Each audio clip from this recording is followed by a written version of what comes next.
I suffer from a condition called Charles Bonnet syndrome, or visual release hallucinations, if you want to get more technical. It's a condition that's far more common than you might realize. It's estimated that as many as half of people with gradual loss of vision will experience one or more bouts over their lifetime. Yet, I'm willing to bet most of you have never heard of it. The reason for that is because most sufferers are scared to tell anybody what we experience. I know I was. I'm getting ahead of myself. My name is Andrew, and I'm 26. 2 years ago, I woke up with awful, blurred vision. Every single edge and detail clouded as if somebody had smeared Vaseline on a camera lens. It never got better. I was scared then, and got over to Dr. Harper's surgery as fast as I could. Suddenly needing to take a cab rather than climb into the car I'd driven without incident ever since I'd bought it 3 years prior. The doctor did some tests, asked me some questions. Have you been much thirstier lately? How often do you urinate? How would you describe your tiredness level? And then gave me the diagnosis that changed my life forever. Diabetes. Type 1.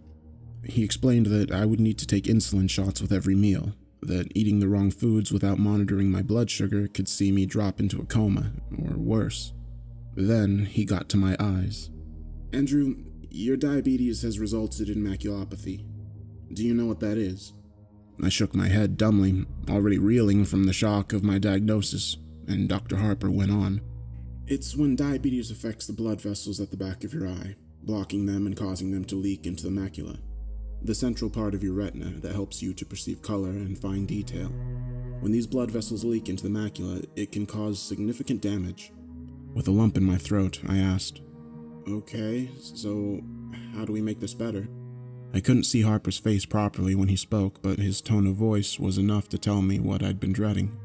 I'm sorry, Andrew, he replied gravely. Perhaps if we'd caught this sooner, we might have had some treatment options available to us, but I'm afraid the damage has been pretty extensive. We can take steps to arrest the development of the condition, but I'm afraid it's irreversible. I felt as if my world had come crashing down around me. I was just 24, still at my physical peak. I was active, playing basketball, cycling a couple of times a week, and now my health, my body, and my sight had been taken from me. The first 6 months were tough.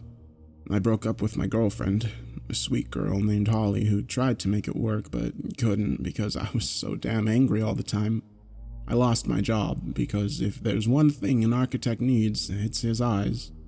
I even fell out with a lot of my friends, making excuses not to meet with them until they stopped asking. In truth, it was jealousy on my part. Envy that they got to keep on living while everything I'd ever hoped for had been snatched away. I became a recluse, never leaving my apartment, barely bothering to wash, shave, or get dressed each day. I was so sure that my life was over, I stopped even trying to live it. I was an asshole. It took me too long to realize this, but in the end, it was the nurse assigned to visit me at home, a tall, no-nonsense, experienced woman called Lois who brought this to my attention. You're an asshole, she said. What? I gasped, shocked at her language. So you've got diabetes. Do you know how many people do? She asked. Then before waiting for my answer, she continued. Do you think they all hide in their apartments refusing to get on with their lives? Losing your vision is a terrible thing and you have my sympathy. But Andrew, it's no excuse to give up. But you don't... I argued, trying to defend myself, but she hadn't finished. Understand? She growled. One of the bravest men I know was paralyzed from the neck down when he was just a child, and he hasn't given up. You can do so much more with your life, and you have people that want to help you do that, but you can't even be bothered to shave that ugly fucking beard off. Stop being a crybaby and make a fucking difference. Of course, it didn't happen overnight, and I argued with her. I was furious at her blunt insensitivity and told her to leave. I said I'd tell her superiors, but she laughed and told me I wouldn't.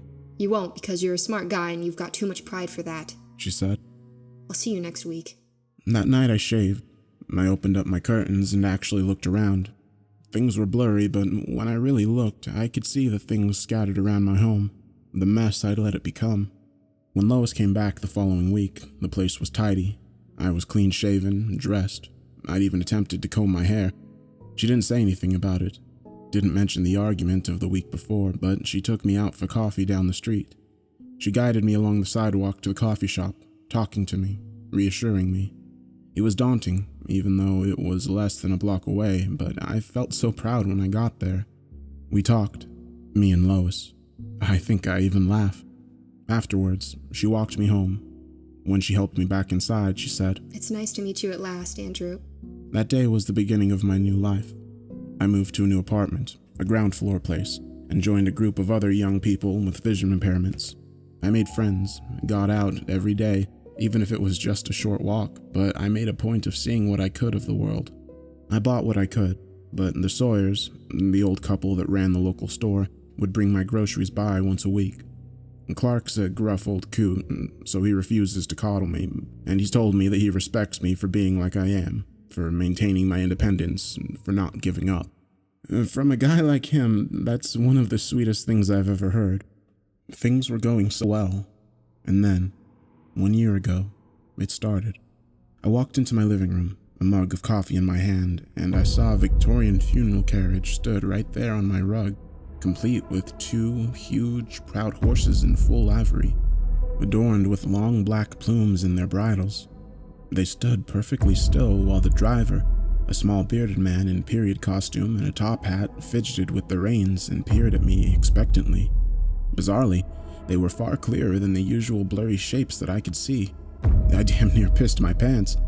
I dropped the cup, spilling scalding hot coffee over my bare feet, jumping backwards with a cry of pain and alarm.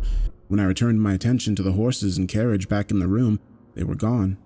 At that moment, I wondered if I was going mad.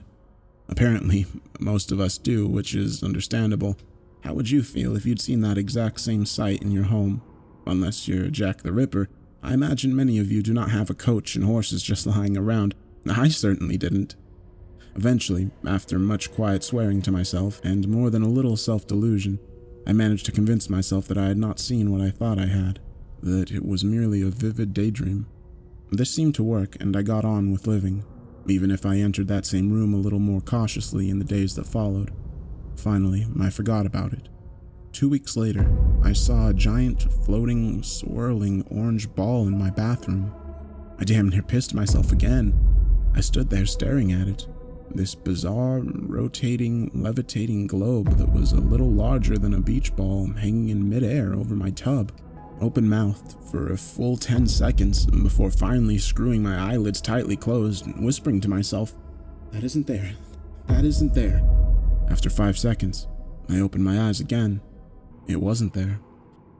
Have you ever had cause to doubt your own sanity? To wonder whether what you perceive is truly there, or if your mind has betrayed you? Honestly, compared to the loss of my vision, the prospect of losing my wits was so much more terrifying. I'd fought against adversity and took pride in the fact that I'm not just a survivor, but somebody who's living his own life. How could I do that if I was insane? I barely slept that night, and I remained jumpy for days afterwards. Any sight of movement or any unfamiliar shape would set my pulse racing, would cause me to doubt whether it was truly there. It was the toughest time that I'd ever been through, worse even than that time after I was diagnosed with diabetes.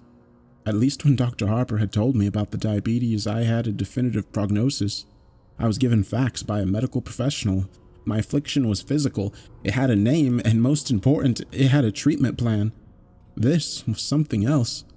My own mind had turned against me. My senses and perception of reality had become twisted and unreliable. It's only when you're in that position that you realize just how terrifying it is. Your senses and the way your brain interprets them are your only true defenses against danger. You perceive danger and you avoid it, preventing your body from becoming harmed, but what happens when you can't trust your perception to alert you to the dangers that are truly there? Lois picked up the problem first, noticing my skittish manner. She asked what was wrong, if I needed to talk about anything, but I told her no. I was fine, but I hadn't been sleeping well. That last part was true. I hadn't been able to sleep a wink. Just the very thought of being institutionalized, spending the rest of my days a sedated, blue pajamas-clad zombie in a white room with only the echoing cries of my fellow inmates for company, had terrified me beyond measure. But what was the alternative? Live life as a risk to myself and others? Ultimately, I chose to ignore it. I reasoned that if I was able to function around other people without them realizing what was going on, that was good enough. A full month passed before the next incident, and I really did think that maybe I'd put this whole mess behind me. With every passing day, my confidence had grown, so that Wednesday morning I'd stepped out onto the sunny street feeling pretty carefree. Each Wednesday I'd treat myself to a latte down at Joe's, the same coffee shop that I'd visited with Lois. It was a custom that gave me a great deal of pleasure, one that had seen me forge friendships with other regulars as well as the staff, including Joe himself. As I made my way down the street, white stick in hand, I glanced about me, taking in the colors and shapes of the world around me. I enjoyed the feel of the sun on my face and the sounds of the birds singing. It was a good day. And then I saw them, a party of pilgrims, 6 of them, all dressed in settler-era attire, sitting cross-legged on the asphalt. They didn't look at me. Instead, they were engaged in a heated yet strangely silent conversation. I froze, staring at them. Still, they argued, gesticulating furiously at one another. However, I couldn't hear their angry voices, despite the fact that, judging by their ill temperament, they must be screaming at one another. Paralyzed by shock, the white stick fell from my numb fingers, clattering onto the sidewalk. I turned to leave, desperate to flee from the haunting sight of the colonists in the road, but I was so panicked, in such a hurry, that I stepped onto my cane. It rolled underfoot, and before I knew it, I pitched over, tumbling to the hard ground below. I didn't quite break my fall in time, banging my cheek hard on the floor and skinning my palm. I heard a cry from a passerby, a friendly, concerned woman who rushed to my side. She knelt beside me, helping me up, applying a Kleenex to my throbbing cheek, which she informed me was now bleeding. I tried to tell her that I was okay. There was nothing to worry about, but this good Samaritan insisted on driving me to Dr. Harper's office to get my injuries looked at. Now I think back to it, I'm pretty sure she knew my obvious distress was nothing to do with the fall. At the time, I was embarrassed and angry, but now I realize I owe her a debt of gratitude. Without her intervention, I don't know how much longer this would have gone before I cracked up and ended up in an asylum after breaking down through sheer stress. Andrew, why don't you tell me what happened? Dr. Harper asked, gently dabbing at my cheek with disinfectant. I explained that I had just lost my balance and that no harm was done, but I think he saw through my feeble protestations to my underlying agitation. He didn't press or force the matter. He simply asked what might have caused my clumsiness. Then he asked how I'd been as of late. When I finished mumbling my way through the most non-committal answer I could muster, he placed a gentle, reassuring hand on my shoulder. Andrew, he repeated gently, why don't you tell me what happened? I burst into tears. I told him how scared I was, how I'd fought so hard for my independence, and now I knew it would be taken from me. He listened patiently, and then asked me to tell him why I ever thought that. I paused then, took a deep breath, and thought about it. This was the point of no return, but really, what other option did I have? So with tears running down my cheeks, I told Dr. Harper everything. I told him about the horse and the carriage, the orange globe, and the pilgrims. I told him how I had been living each day in fear, how I was terrified that I was losing my mind. Dr. Harper thought for a while, and then he said, Andrew, I don't think you're losing your mind. The sense of relief at that moment was so powerful it overwhelmed me, rendering me speechless. You say that even though you've seen these things, you've never heard any noise from them. Have you detected any odors or experienced any other physical sensations, such as touching them? I shook my head no, and he patted my shoulder once again. Andrew, have you ever heard of Charles Bonnet syndrome? He asked. Who? I asked, confused by this sudden, unexpected turn of conversation. Okay, let me explain. Dr. Harper said kindly. Charles Bonnet was a Swiss naturalist who was born in the 1700s. He discovered a curious condition in his elderly grandfather, who was nearly completely blind due to cataracts. The old man regularly experienced visual hallucinations, including random patterns and even people and places. Sound familiar? Yes, I replied, still confused. Am I suffering from dementia? No, Andrew, not at all. Dr. Harper reassured me. Do you know how perception works? In layman's terms, your eyes take in light via the iris and pupil, which is then processed via the retina and translated into electrical signals which are decoded by the brain, which simply organizes these signals into recognizable images. You with me so far? I nodded, finally starting to understand.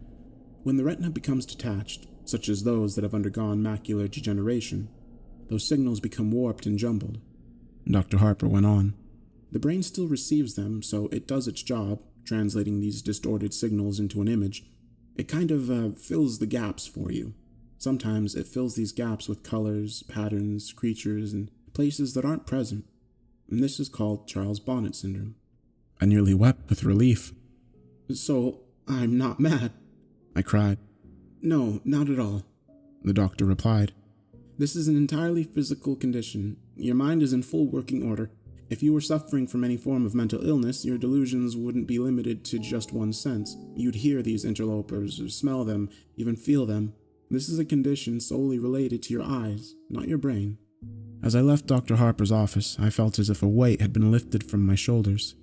Sure, my vision was still an issue, but I knew it was only a problem with my eyes, not my mind. I knew I could handle the situation. I was ready to face the world again. Since then, I've seen plenty of weird visions. I saw a huge waterfall in the park, complete with a hazy mist and butterflies flitting about. I saw a Native American warrior, complete with a huge feather headdress, sitting at a stool at the counter in the coffee shop. I saw an intricate and quite impossible structure of scaffolding crisscrossing the entire front of my apartment block. Hell, on the 4th of July last year, I even saw a great swooping green dragon in the sky, twisting and cavorting through the air overhead. All looked utterly and completely real. Yet, now I knew they were simply tricks of the eye. They were no longer disturbing. In fact, I actually came to quite enjoy them, even looking at them as unique and entertaining little shows or works of art that existed purely for my pleasure and nobody else's. I came to welcome them. Then, a month ago, I saw her. It was nighttime. It's always nighttime when I see her, and I was just getting ready for bed. I walked into the kitchen to get myself a glass of water and actually cried out in alarm when I spotted the figure in the corner. She was tall, by far the tallest woman I'd ever seen, and even though she stood hunched, she still had at least 6 inches on me. I was used to seeing characters in dated and bizarre dress, but this was different somehow. It didn't seem like an outfit from any one time, instead a bizarre mishmash of items. She wore a tuxedo jacket, figure-hugging in black, tailored to the female body shape, over a dirty old ruffled dress shirt. To complete the ensemble, she wore a bright red bow tie. On her hands, which she held out to either side as if shrugging, or maybe feeling for rain, she wore dirty white gloves. Her fingers were disproportionately long, almost spidery, and occasionally they twitched, as if she longed to grip and squeeze something in them. On her lower half, she wore shorts the same crimson as her bow tie, over opaque black nylons. Her legs were long, attractive, if truth be told, the legs of a dancer. She also wore red heels, the same hue as her shorts and bow tie, but they sparkled and shimmered, bringing to mind Judy Garland's ruby slippers from The Wizard of Oz. As strange as this ensemble was, I couldn't tear my eyes from her face. Most of it was obscured by a jaunty bowler hat, tipped and tilted to hide her eyes and nose, but beneath the brim of her hat, I could see the deathly pale skin of her face and a grin that sent shivers down my spine. It was wide, too wide, with entirely too many teeth. A smile is meant to be an expression of warmth. It's meant to feel welcoming and benevolent, but the look on this woman's face oozed malice. It felt much like the sort of glee I'd expect from a snake as it corners a rat. However, the thing that startled me most was that she had a third arm sprouting from her back, curled up and over her head like a scorpion's tail. It was longer than any arm should be, and the hand had only 3 fingers, like a claw. It was pointed straight at me, and as I swore in dismay and stumbled sideways, it seemed to track my movement. I stood, staring at the creepy figure for a few seconds, trying to get my mind around the situation. She just stood there in the corner, grinning back. Finally, I realized that this was just another of my hallucinations and breathed an audible sigh of relief. One of the tricks I've picked up over the months of suffering from Charles Bonnet syndrome is to break the line of vision towards whichever stimulant is causing my brain to interpret the images into the hallucination. Think of it like restarting a faulty computer, how refreshing the system debugs it. To this end, I close my eyes and count to 5. Then, when I reopen them, the hallucination is gone. So, as I stared at the horrifying, malformed figure in my kitchen, I knew that to make the image go away, I simply had to close my eyes. I'll be honest here. When I counted to 5, I hesitated a little before opening my eyes. If I'd opened my eyes and she'd still been stood there, smiling that wicked smile at me, I think I might have had a heart attack. She wasn't, and I breathed another long sigh of relief, fetched my glass of water, and went back to bed. The tall woman haunted my thoughts in the days after I saw her. She was different from the other visions I'd had. Somehow she felt more real. It was this agitation that my buddy Jason picked up on when we met for lunch the following Friday. Jason was one of those same friends I'd tried to drive away shortly after I lost my vision, yet he'd refused to give up on me, continuing to get in touch week after week. Good friends are hard to come by, but great friends, the ones that will be by your side for life, are even rarer. Jason, God bless his heart, is one of the latter. You gotta tell me what's going on, dude, he said as we sat down over pizza. What do you mean? I asked, trying to brush it off. You're so distracted. It's like you're looking for something in here all the time. You've eaten like 1 slice of pizza in the time it's taken me to eat 4. So I repeat, you gotta tell me what's going on, Jason said, waving a slice of pizza around for emphasis. It's nothing, I replied, feeling a little stupid. I just had a hallucination a couple of nights ago that really got to me. I thought you were cool with those now, he asked, putting the slice of pizza down. Yeah, I am. I mean, I was, but this was different, I replied, resigned to talking about it. She scared me. She? Jason asked, his interest clearly piqued. Tell me about it. So I did. I described the tall woman and how she'd appeared to me. I explained that unlike any of the other hallucinations, she felt more real, and that she was the first to feature such a weird and unsettling mutation. Sure, I'd seen smaller versions of people in the past, a phenomenon referred to as Lilliputian by medical professionals, but the extra appendage and the impossibly distorted face were something I'd yet to encounter thus far. I think it was that, combined with the unnerving, expectant stance, that had disturbed me the most. So, Jason said after I'd finished, you say she had great legs? Shut up, you asshole. I laughed, throwing my napkin at him. No, seriously, I get it, man, Jason replied, passing the napkin back to me. If I walked into a room and a giant mutant was waiting for me, it'd scare the shit out of me too. But you know what caused you to see this. It's like the coachman and the waterfall you saw. It's a condition that you know you have, and it's one that you know how to deal with, okay? I know, I replied. Thanks, man. You're right. I did feel better too, so I smiled at him, took a big bite of my pizza, and changed the subject, asking him about his Psycho X, a conversation that he was all too happy to dive into. The next time I saw the tall woman was just under a week later. I was brushing my teeth. I was stood at the wash basin, brushing away, when I spotted a figure in the mirror. She was out in the dark hallway, peeking around the door behind me. That same sinister grin I'd seen before stretched her narrow face into a distorted grimace, the dirty bowler hat pushed down over her eyes once again. Each of those 3 long, spidery hands gripped the doorframe. As crazy as this sounds, it felt like she was trying to avoid being spotted. I cried out, spitting toothpaste foam all over the mirror, my toothbrush clattering in the basin. I spun around, my heart thumping in my chest, my breathing ragged in my throat. She wasn't there. Of course she wasn't. The doorway was empty. I tiptoed forward, hesitantly, trying to look around the doorframe into the hallway without actually sticking my neck out into its shadowy confines. The seconds ticked by as I drew closer and closer. I couldn't see anything, so finally, with a whisper of self-affirmation, I stepped out of the bathroom. The hallway was empty, as was the rest of my apartment. I was shaken again. This was the first time I'd seen a hallucination in a reflection, and I wasn't even sure that I'd actually seen it. Now, as I sit here, recording this, knowing what would follow, I think I thought like that to try to protect myself, to shield myself from the truth. I was an idiot. A full fortnight passed without incident.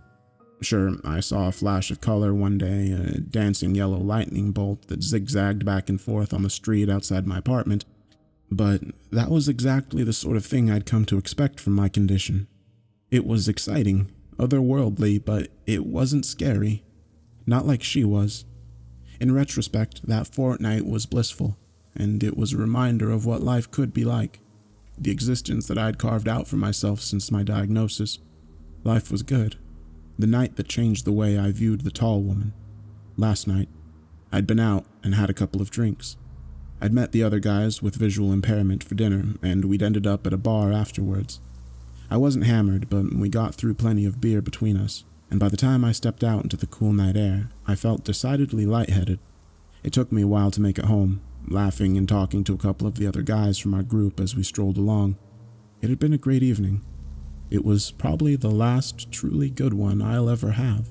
I bid the other guys goodnight, and fumbling with my key, let myself in. With swaying steps, I strolled into my hallway, slamming the door a little too loudly behind me. I took off my jacket, hung it on the hook by the door, and then hit the light switch. She was waiting at the end of the hallway, all three hands held aloft into claws, reaching for me. That same maddening, malevolent grin on her pale face. I swore again, louder than ever, actually jumping back a step, recoiling from the impossibly tall and terrifying figure lying in wait in my own home. The tall woman didn't move. She stood there, staring and smiling at me. I stared back, but I sure as hell didn't smile. Jesus Christ, I muttered under my breath. You know how you can feel a little paranoid after a few beers? That feeling of non-specific post-alcohol dread? Imagine that combined with a giant grinning mutant woman suddenly appearing in your home. Suffice to say, it was very, very, very uncool. I don't need this. I sighed and closed my eyes. 1, 2, 3, 4, 5. When I opened my eyes, her face was just a foot from my own, grinning wider than ever. She dashed the length of the hallway and was now stood so close that her long, grasping arms were either side of me. Her fingers twitching and clawing at the air around my face. I could see her chest heaving as if she were actually laughing silently at my attempts to dismiss her, as if the thought that I could ever be free of her was amusing. I screamed, a full-bodied shriek of terror, and actually dropped to my knees, covering my head as if to fend off an expected blow. It never came. Finally, I lowered my hands, grasping for breath, shaking. The hallway was empty.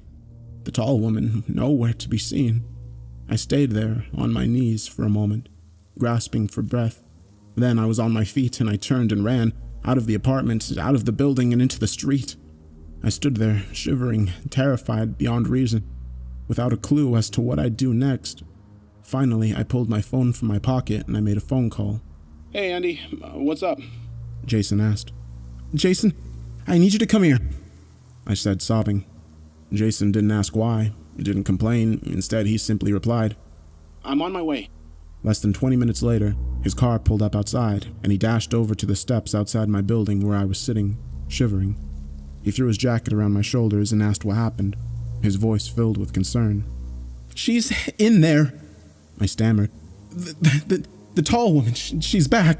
Okay, he said, gently helping me to my feet. Come on, man. Let's go in there and check it out. I wish I could say that I was brave when we went inside, but I'd be lying.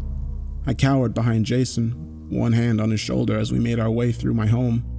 Of course, we didn't find a thing. We're talking a giant mutant woman in a pokey little one-bedroom apartment. Where the hell was she going to hide?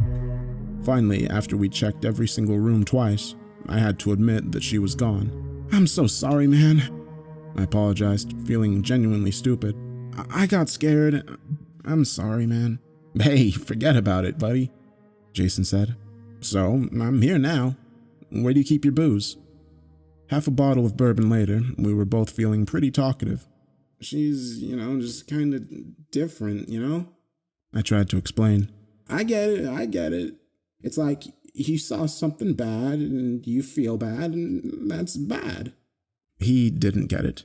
No, she's different, like I've never had a repeat hallucination before and they've never been scary, She's not like the others. Dude, Jason said, taking another sip of bourbon. You've got like Charles Bonnet syndrome, and you know how that makes you see shit. So? He waved his hand in the air like a magician who just performed a trick. I know. No, listen, Andy, he said. You know what makes you see shit, it's just your eyes, yeah? You didn't hear anything. You didn't feel anything. This is how that stuff goes. It's your eyes, and I know it's scary, man, but you've been through like hell and high water in your life, so you're tough. One of the toughest, bravest guys I know, and you can handle some creepy hallucination bitch. I laughed. I couldn't help it. She is a very creepy hallucination bitch, though, dude. He laughed too, and we both took a drink. You know, that could help, he said, finally, his voice thoughtful. What, drinking? I asked. No.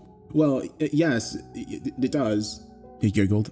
I mean, like, demystifying her. You should give her a name, something stupid so she's not scary. I've got to say, as much as I like creepy hallucination bitch, that's a bit of a mouthful. I laughed. Yeah, I get that, he replied. Suddenly, something he'd said came back to me. How about Helen? I suggested. Helen Highwater. Awesome. Then he raised his glass. Here's to Helen, buddy. To Helen. I smiled and drained my glass.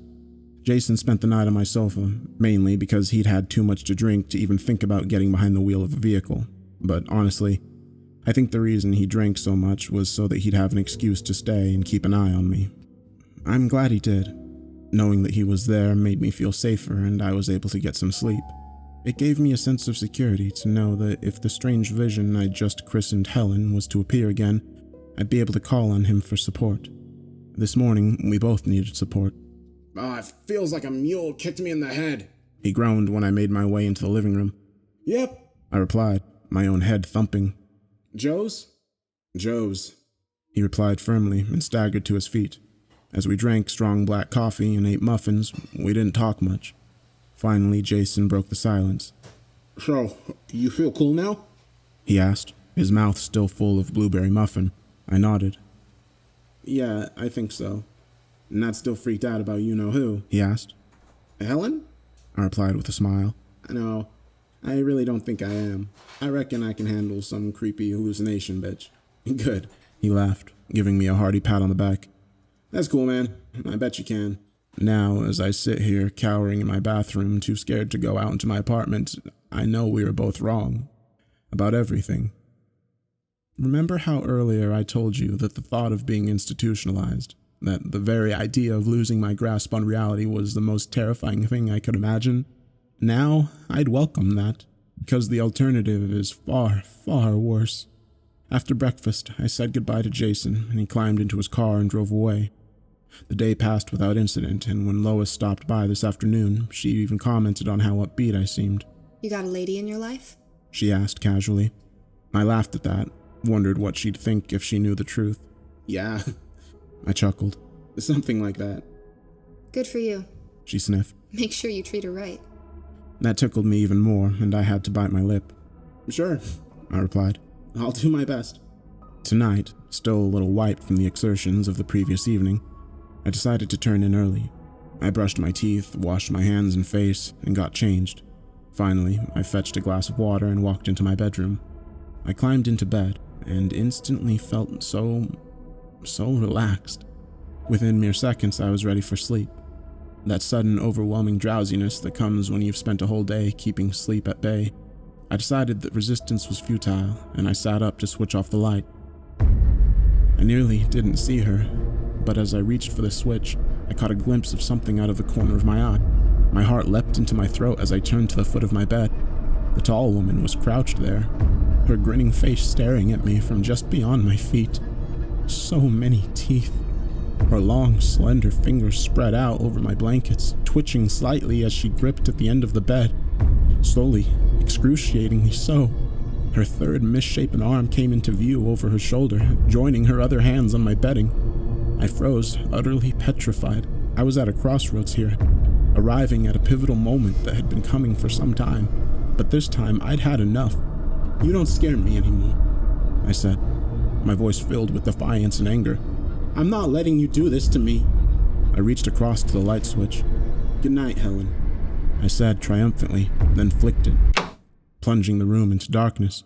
I lay there, a sense of tremendous pride surging through me, and I grinned to myself in my warm, comfortable bed, overjoyed at the emotional victory of overcoming my own fear. And then it happened. The thing that led me here.